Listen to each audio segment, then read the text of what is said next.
Hola, hola.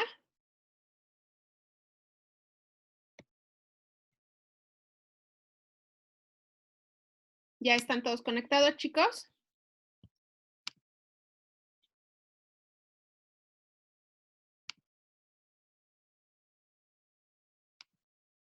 Veo a Alan, veo a Anet, Andrea, Carolina. Ok, bueno, continuamos. Vamos a seguir viendo el video. ¿Me dicen si sí lo ven, porfa?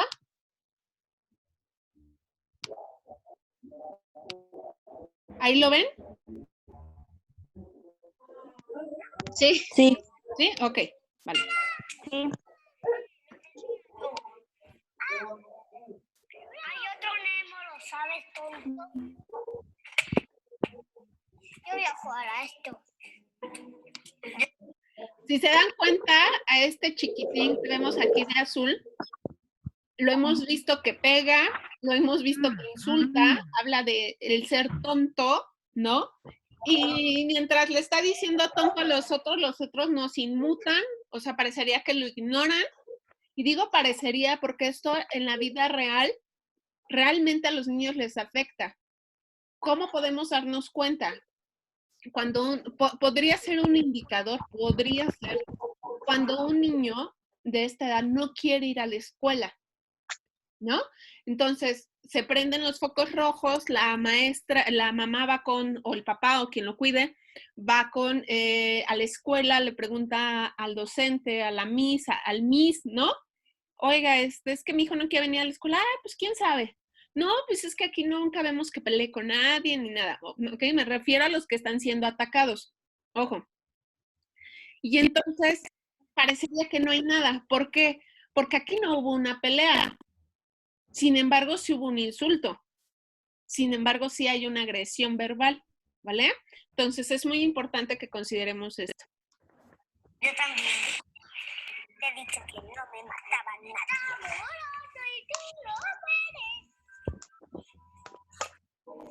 Por favor, paso. Qué fácil es. No está hecho, señor. Si no se lo digo a la profe, le digo que estáis portándoos mal, ¿eh? Yo soy una más mayor. No puede hacer todo lo que me dé la gana. Claudia ha mencionado varias veces la edad como un valor y ha intentado, se podría decir, controlar la conducta de los demás haciendo referencia a esto, ¿no? Aquella era mayor, aquella era la que podía liderar alguna actividad. No están los profesores. Los niños no saben si pueden hacerlo o no al fin. ¿De lo que está cerrado o abierto? Quiero dile al profe una cosa. Bueno, pues pasar. Bueno, ¿en este nadie? Vamos a jugar. Oye, sí se puede jugar. Está mojado. Mejor me voy al tobogán. ¿Y yo qué ando?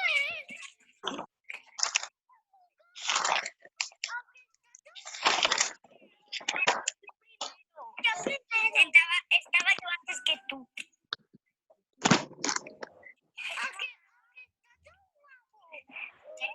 ¿Está todo guapo ese tobogán? Sí. ¿No?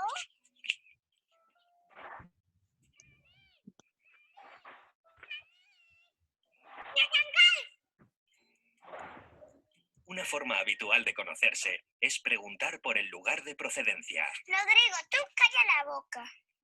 ¿El qué? ¿El qué? No le digas dónde yo vivo. Tienen que adivinar. Vive en Palmeiro. Pues lo he dicho yo. ¿En Palmeria? Ya sé. Palmeira está en Galicia. cuento se puede salir porque si queréis podéis jugar al balancín.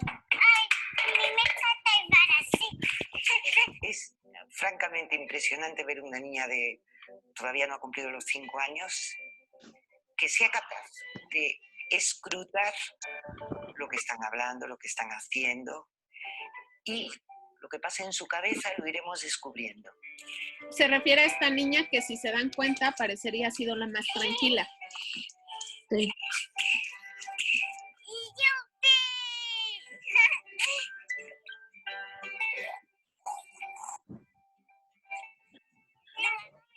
Me queda aquí esperando. Yo contigo, vale. Vale. Yo soy la más mayor.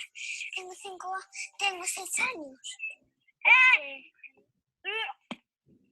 ¡Hala! ¡Allá da un columpio! Y otra vez. A ver. Mira, déjame el columpio. Mira.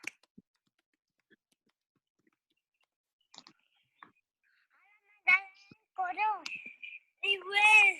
Soy un niño muy feo. Ya eres mi amigo. Esta es una edad muy clave desde el punto de vista del desarrollo social, emocional y cognitivo.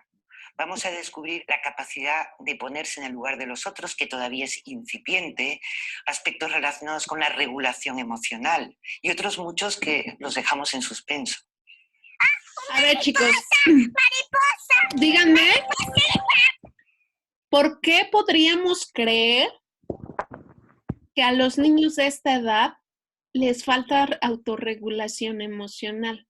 ¿Qué necesitamos para tener autorregulación emocional? Que lo revisamos en alguna clase.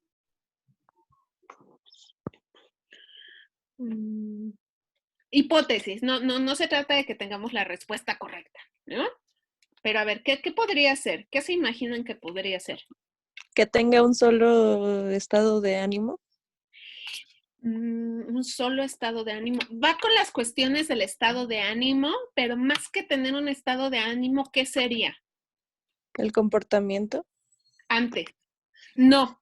El comportamiento va a ser un reflejo, en el mejor de los casos, de mi estado de ánimo, si soy congruente con él. Pero para eso, ¿qué necesito saber? ¿Límites? Antes. Sí es parte de los límites, bien, pero eso digamos que ya es cuando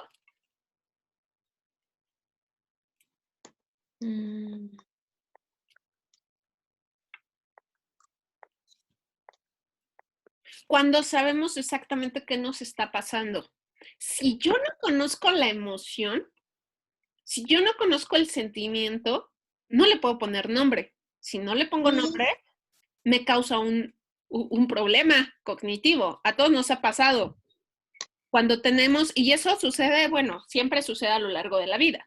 Solo que nosotros ya tenemos, al menos conocemos, en el mejor de los casos, ¿no? Porque conozco adultos que no lo saben, tenemos unos conceptos asociados a las emociones, ¿vale? Y entonces, cuando hay una mezcla de emociones y de sentimientos, recordemos cuando, por ejemplo, la frustración es uno de los sentimientos más feos que puede experimentar el ser humano. ¿Por qué? Porque es una mezcla de otras cosas. Y entonces, si yo no tengo claridad, es más, cuando dices, ay, es que no sé qué me pasa, pero me siento enojada, me siento triste, me siento como que la mezcla, ¿no? Me siento estresada. Todo eso es frustración. Cuando ya lo mencionamos, ya me puedo autorregular. Ya sé que a lo mejor Laura, en mi caso, bajo frustración, necesita 5 minutos, respirar y otra vez seguir, ¿no? Pero el niño a esa edad no tiene el bagaje de todas las emociones y sentimientos. Lo han llevado al kinder para que conozca de bolitas y palitos.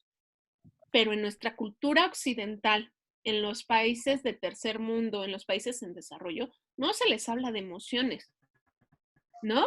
O si les enseñan emociones, van a ser las emociones básicas. Tristeza, enojo, miedo, Verdad. ¿vale? ¿Dudas hasta aquí, chicos? No. ¿No? No. Ok. Terminamos un minutito más de verlo y seguimos con la clase. ¡Mariposita! ¡Me encantan las mariposas! Porque las mariposas vuelan y son muy bonitas porque también hay dos salidas, o si no los hay vida. Y en los hay toda la mariposa y tiene puntitos ahí que son los salida. Azul, amarillo, negro, madero. ¡Mariposita! ¡Mariposita! ¿Y tú puedes volar? No, ¿Por qué? porque soy una niña, no tengo alas. Mira. ¿Listo? Esta pregunta que le hace el experimentador, ¿y tú puedes volar? Pues no, los niños, como ella los conoce, no tienen alas. Y si no tienes alas, en su experiencia, no puedes volar. ¿Vale? Sí. Ok. ¿Dudas hasta aquí? No. Ok. Seguimos entonces con nuestra presentación, ¿vale? Sí. ¿Ahí la ven? Sí. Ok, perfecto. Entonces, ya vimos cuál era la visión de Piaget acerca de la inteligencia, ¿ok? ¿Y qué va a ser entonces para Piaget la inteligencia? Él nos dice que esta se va a mostrar en la lógica. Surge cuando se consigue en el dominio de la mente la misma coordinación y flexibilidad que han adquirido esquemas en el dominio de la acción material. ¿Qué significa? Por ejemplo, en la niña ya tenemos una representación mental que vamos a ver más adelante. La niña tiene una lógica. Soy niña, no tengo alas, no puedo volar. Todo aquello que tenga alas puede volar. ¿Qué va a pasar cuando la niña, podemos hipotetizar o hacernos esta pregunta? ¿Qué va a pasar cuando la niña vea a una mariposita que está lastimada y que no puede volar? No lo sabemos. Seguramente, en mi experiencia, le va a hacer cortocircuito. ¿Cómo me puedo explicar esto? ¿Cómo si tiene alas no puede volar? Habría entonces que enseñarle que existe otro concepto que se llama estar lastimado o incluso tener una alita rota y que eso a ese organismo en particular le va a impedir volar. ¿Vale? Hasta aquí la niña estaría cumpliendo con la lógica de Piaget que se le pide. Ojo, ¿no? Pero cuando ese organismo cambie, otra vez, la mariposa tenga una ala lastimada, va a haber un cambio en ese organismo.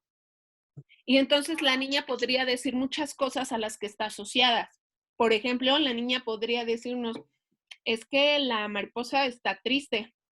Ay, está triste y no puede volar porque está triste. Así es.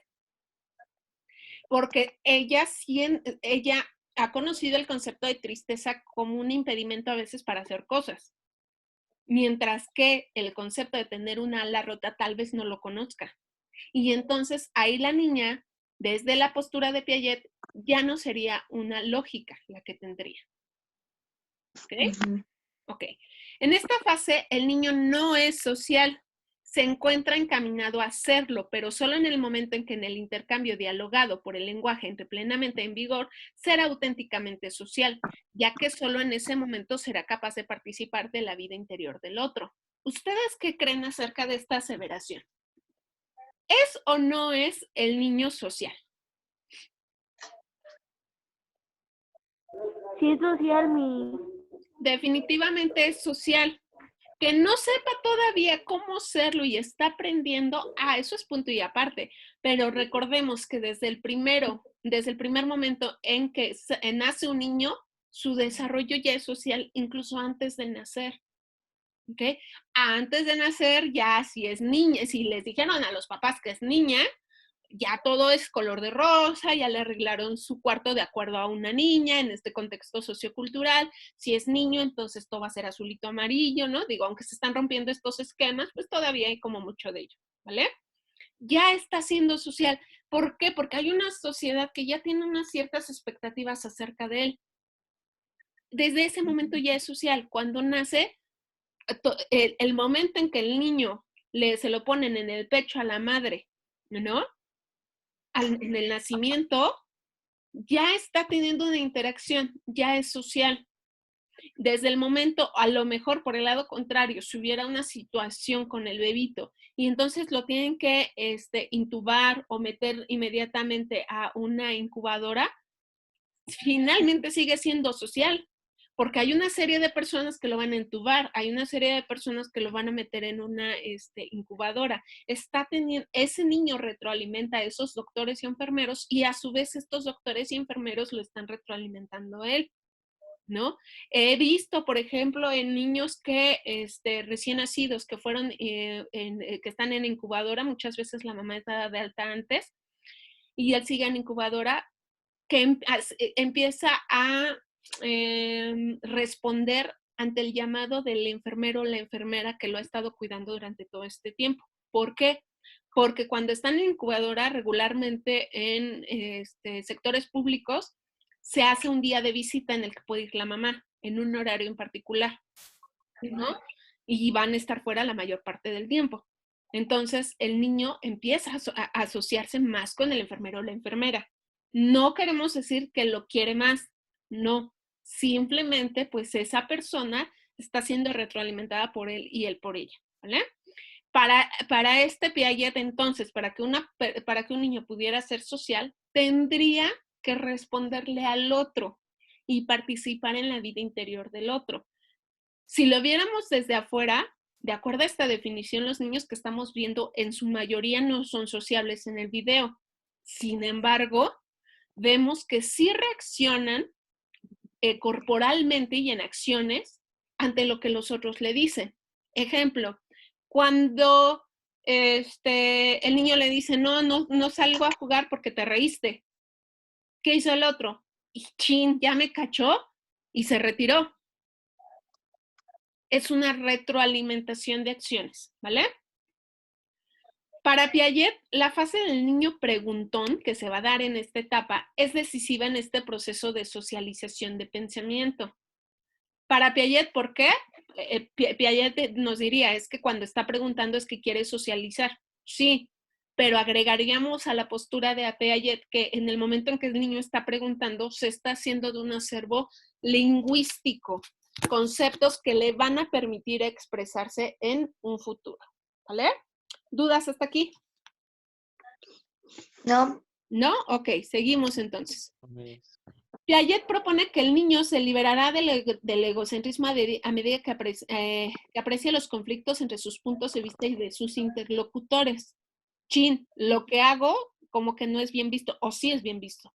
Para Piaget, el punto de referencia es el discurso lógico y objetivo del adulto. Las etapas infantiles son previas, es decir, sensorio-motor, preoperacional, operaciones concretas, son solo un puente para Piaget. Lo que se busca desde su teoría es la inteligencia lógica abstracta que se tiene ya a partir de la adolescencia, ¿vale? Por lo tanto, para Piaget, ver regresar al recién nacido en periodo sensorio-motor y en el preadolescente a marchas forzadas. ¿Ok? Progresar, perdón, ¿cuál regresar?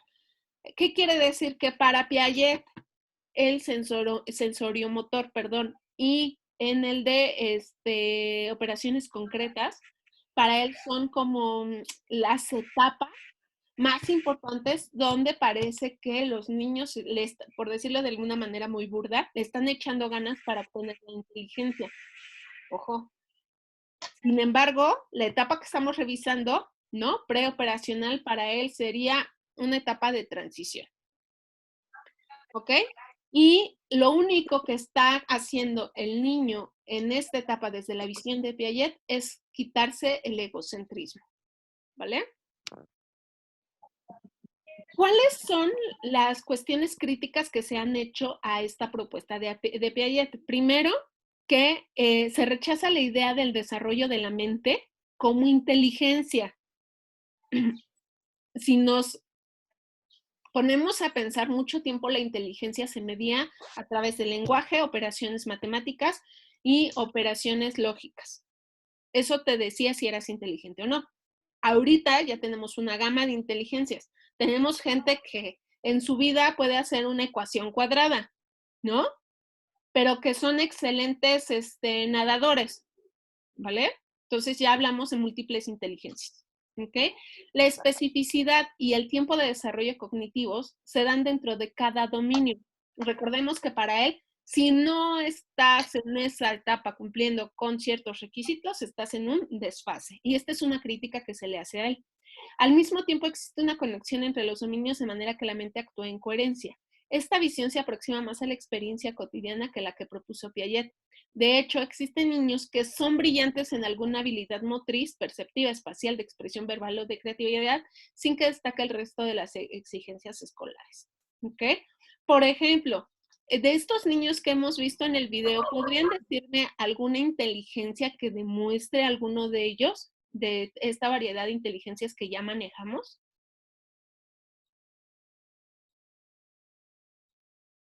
¿Hola? Hola, hola. ¿Me podría repetir la pregunta, por favor? Ok.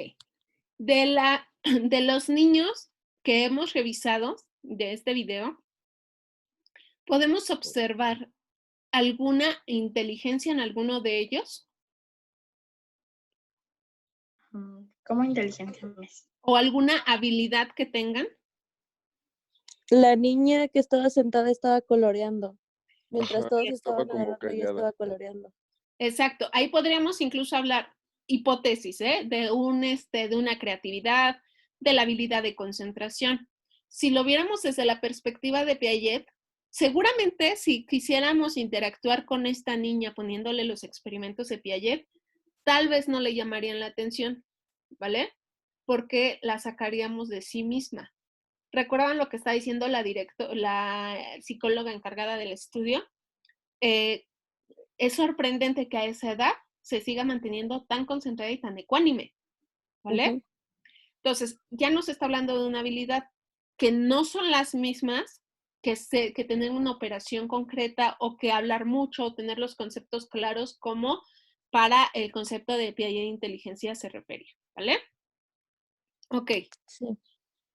Margaret Donaldson es una psicóloga del desarrollo posmoderna, ¿no? Y ella nos dice, o ella defiende la idea de la conversión con los niños, se tiene que poner en el punto de vista que tienen ellos, perdón, la conversación. Es decir, no desde mi punto de vista como experimentador, sino desde la percepción y las experiencias que han tenido ellos. Esto para ella va a ser muy importante para hacer las investigaciones. Piaget, por ejemplo, uno de los experimentos que se utiliza y todavía lo siguen utilizando los discípulos de Piaget es poner puzzles, ¿no? Por colores, como un Jenga, para que me entiendan, por colores, cuál tendrías que mover. Si se cae esa pirámide, la podemos reconstruir, que tiene que ver con esta cuestión de reversibilidad. No todos los niños han tenido un acercamiento con el Jenga. Es más, yo no sé si ahora, hoy por hoy, ya siendo nativos digitales, tendríamos que cambiar completamente las experiencias. A lo mejor si yo le pongo un Jenga de madera, me va a decir, ajá, sí, muchas gracias, ¿verdad? Pero si se lo pongo en la tablet, igual y lo arma mucho más rápido que yo, porque es su contexto en particular. A lo mejor, si yo le hablo del Jenga, me va a decir, ¿y eso qué es? Pero si en alguna tablet tiene un nombre en particular, te va a decir a diestra y siniestra cómo manejarlo, ¿vale? Entonces, muy importante, siempre la conversación desde sus motivos y desde sus experiencias reales. Si realmente voy a trabajar con un niño y lo quiero entender, debe de ser desde su posición. La manera de formular el problema puede ser decisiva a la hora de enfocar la solución. Si yo le hablo con palabras rebuscadas, si yo le hablo con conceptos que no entiende, seguramente la solución que quiero del niño no me la va a dar, ¿ok? Para eso es muy importante desde su lenguaje y desde su contexto. El primero está relacionado por el derecho con el núcleo de la teoría de Piaget, es la noción de estructura y el papel central que él concede a las estructuras en la explicación de cómo se desarrolla la inteligencia. El segundo tema es del contexto mental y comunicativo, en el que las personas, niños o adultos, ven cualquier problema que se les proponga, contexto, hilo conductor que guiará su resolución. Esto lo hacemos todos, sobre todo en etapas adultas. Necesitamos que se nos dé un contexto mental y de acuerdo a mi comunicación para poderle dar una solución. Entonces, ¿por qué no pedírselo de la misma manera al niño? Piaget solo se enfocaba en la estructura de la inteligencia y de cómo el niño la podría demostrar, pero no se enfocaba en cómo él le hacía las preguntas, cuál era el contexto de ese niño, cuál era la estructura incluso mental, cuáles eran las experiencias que había tenido. ¿Ok? ¿Cuál es la conclusión final? Fíjense muy bien, en los estudios que se han hecho a posteriori de la teoría de Piaget, resulta que algo muy importante es que los niños interpretan las preguntas de los investigadores. Es decir, no las toman literal. Hacen una interpretación de lo que creen que el investigador le quiere preguntar, lo cual es maravilloso porque es algo que hacemos todos. En realidad, cuando algo no nos está haciendo como muy claro, damos una interpretación. ¿Desde dónde voy a dar esta interpretación? Pues desde las experiencias que yo he tenido, ¿vale? ¿Dudas hasta aquí? Chicos, ¿dudas? No. ¿No? Ok, perfecto. También ¿No? Ok. También interpretan los propósitos del interlocutor. Es decir, a ver, ¿qué quieres que te diga? ¿No? O sea, ya interpreté, pero además, ¿qué quieres que te diga? Y lo que quieres que te diga te lo puedo decir sin problema. Te puedo contestar de acuerdo a lo que tú quieres que te diga. Para el niño no existen respuestas según interpretaciones, sino respuestas que quiere el adulto, que son la respuesta. Ojo, esto es maravilloso. ¿Por qué? Porque el niño puede tener una respuesta diferente, pero él va a interpretar de acuerdo a lo que él, a esta interpretación y te va a contestar de acuerdo a lo que él cree que tú quieres que se le conteste. ¿Vale? Y no va a contestar de acuerdo a lo que realmente él cree. Eso es muy, muy importante. Conclusión, o resumiendo, el niño, como el adulto, se vale en cada una de las situaciones descritas de sus conocimientos previos, en el dominio donde la situación se ubica. Por ejemplo, un garage. Se acepta que tales conocimientos se encuentran organizados en esquemas mentales que son interpretativos. La niña que salió a jugar con la mariposa, ¿vale? Seguramente ha tenido más experiencias con mariposas, porque si se dieron cuenta, describió un montón de colores de mariposas y de formas, y de que incluso algunas tienen puntitos.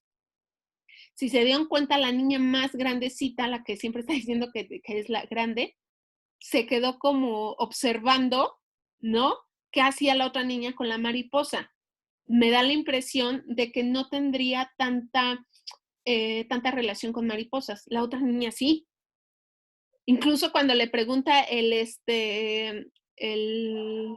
docente, ¿no? Y él dice, pues porque soy niña y los niños no tenemos alas, mira, y hasta mueve sus bracitos, porque los brazos serían como un símil a las alas de la mariposa. Los mueve y dice, mira, por más que los muevo, yo no puedo volar, porque esto que tengo no son alas.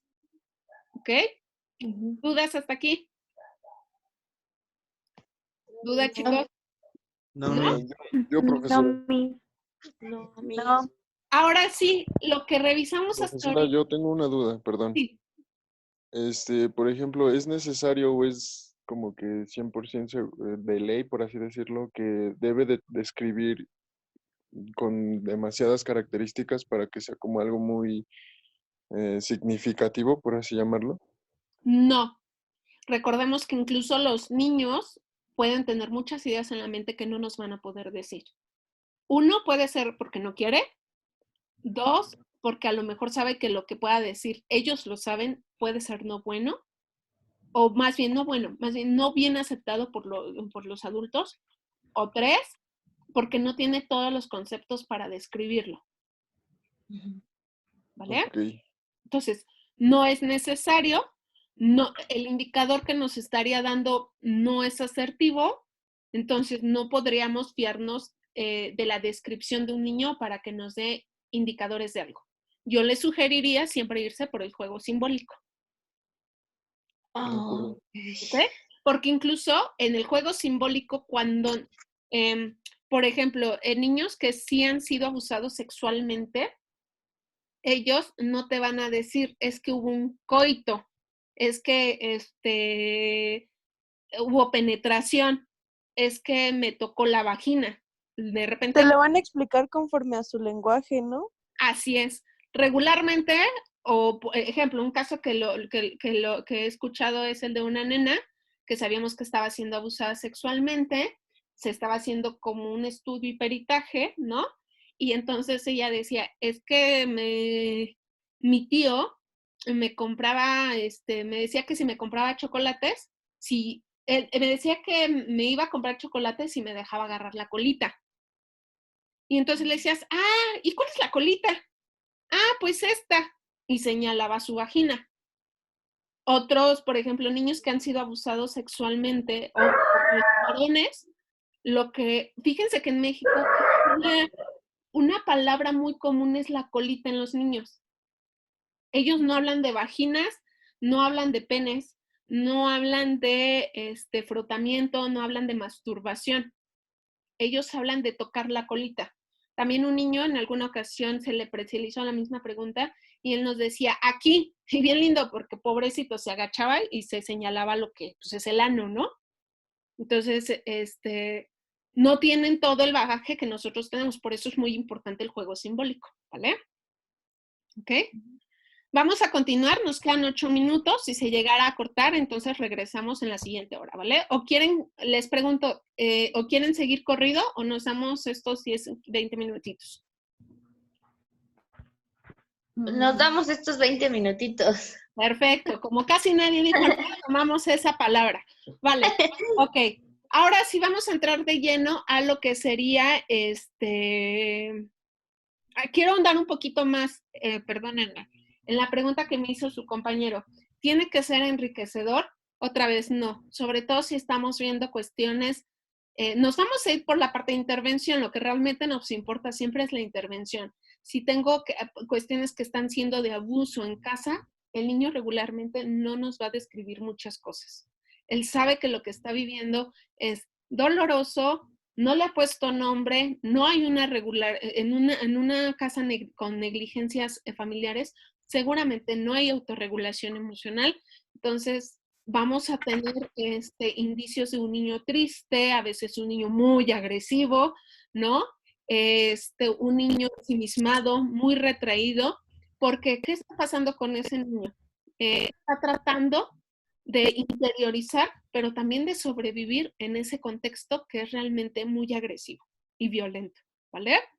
Ok, ahora sí, la introducción. Nos vamos a ir de lleno ya a lo que es la segunda infancia. Esta se va a extender, aquí me equivoqué yo, no es cierto, los 2 a los 6 y 7 años promedio.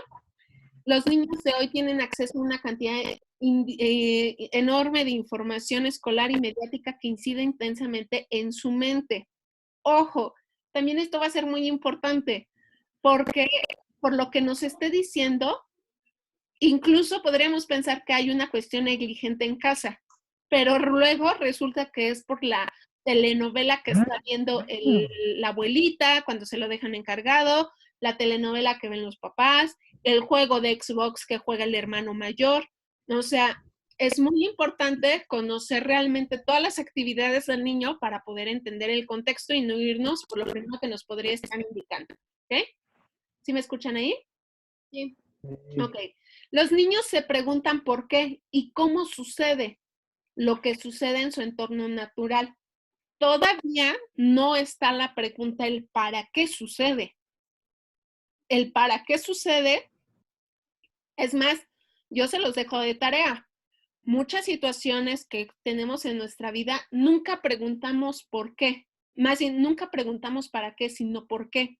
El por qué, si lo vemos, nos da mucha lógica. Y nuestro cerebro lo que busca es lógica. Nuestro cerebro está diseñado para obtener respuestas aunque nosotros no queramos, ¿vale?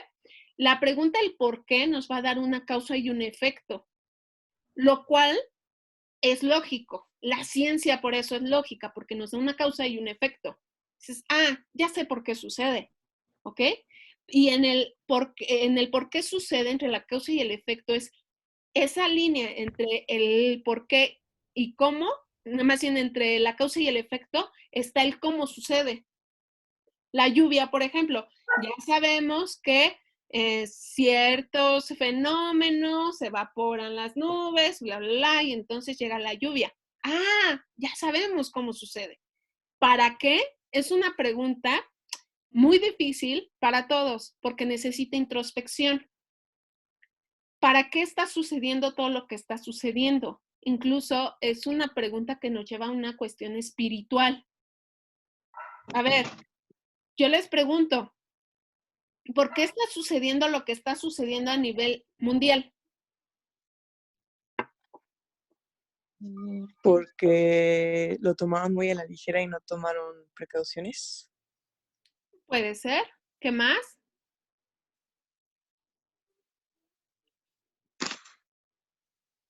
Hola. Ajá, sí. ¿Alguien más? ¿Por qué está Tal sucediendo? vez porque se tomaron demasiada confianza en creer que iban a poder como controlarlo y sobrellevar la situación. Ok. Bueno, yo siento que ahí fue como demasiada confianza. Ok. Lo que me están contestando en gran parte tiene que ver con lo que estamos siendo bombardeados todos los días. Y fíjense, yo les pregunté, ¿por qué está sucediendo lo que está sucediendo? Y se fueron más por las acciones que se han hecho en los gobiernos a nivel internacional, ¿vale? Voy a ser más específica. ¿Por qué está sucediendo una pandemia a nivel internacional?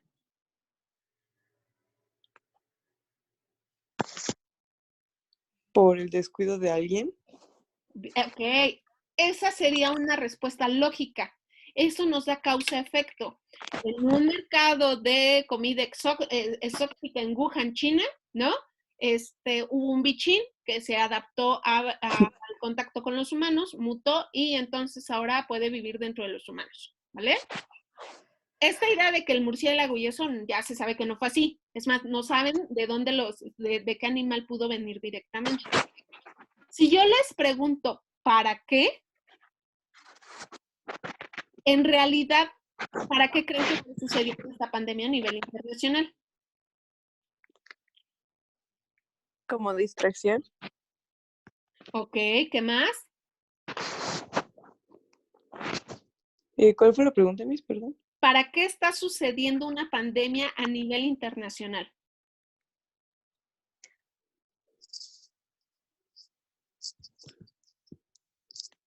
Probablemente para no contagiarse. No. ¿No? La respuesta, chicos, es... ¿Para generar miedo y tener control? No. Se las voy a dar cuando regresemos, ¿vale? Nos vemos en un ratito, chicos. Nos vemos en 20 minutitos en la siguiente sesión. Sí, Miss. Sí, Miss.